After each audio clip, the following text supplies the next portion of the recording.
Government జాబ్ని వదులుకొని ఒక ప్యాషనబుల్గా ఎంతోమంది కళాకారులకి కళా పోషకులు, అంటే కళాకారుల కంటే కళా పోషకులు చాలా గొప్పవాడు. సో మా సుధీర్ అన్నకు ఒక్కసారి గట్టిగా చెప్పకూడదు.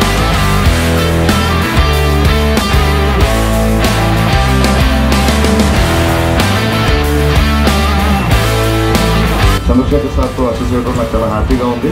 అండ్ ఈరోజు ఇట్లా స్టేజ్ మీదకి వచ్చి మాట్లాడుతున్నానంటే కూడా దీనికి ముఖ్య కారణం మా గురువు గారు యమునా కిషోర్ గారు. సో యమునా కిషోర్ గారు నన్ను ఈ ప్రాజెక్ట్ కూడా రిఫర్ చేశారు. సో మీ అందరి సమక్షంలో యమునా కిషోర్ గారికి కూడా థ్యాంక్స్ చెప్పుకుంటున్నాను. నేను చంద్రశేఖర్ మాట్లాడుతున్నాను. మా స్వర్గసీమ కంపెనీ తరఫున ఒక ఈవెంట్కి సుధీర్ గారికి టాస్క్ ఇస్తే వితిన్ నో టైము అద్భుతమైన అమ్మాయిలను తీసుకొచ్చి అబ్బాయిలను తీసుకొచ్చి వాళ్ళ చేత చాలా మంచి కార్యక్రమం నిర్వహించేశారు. వచ్చిన వాళ్ళు కూడా ఎంతో సంప్రదాయబద్ధంగా మన వాళ్ళందరినీ అలరించే విధంగా చాలా చక్కగా ఉన్నారు. I recommend Sudheer. ఏదైనా మీ ఫంక్షన్స్ కానీ ఏదైనా కార్యక్రమాలకు కానీ ఉంటే సుధీర్ గారికి చెప్పండి, ఖచ్చితంగా ఆయన చేసి పెడతాడు. బడ్జెట్ కూడా చాలా ఫ్రెండ్లీగా ఉంటారు, నిజాయితీ పరుడు. నాకు తెలిసినంత వరకు ఇలాంటి వాళ్ళతో మనం ఏదైనా ప్రోగ్రామ్ చేయించుకుంటే మనకు బాగా కలిసి వస్తుంది. Thank you. బాగా చేశారు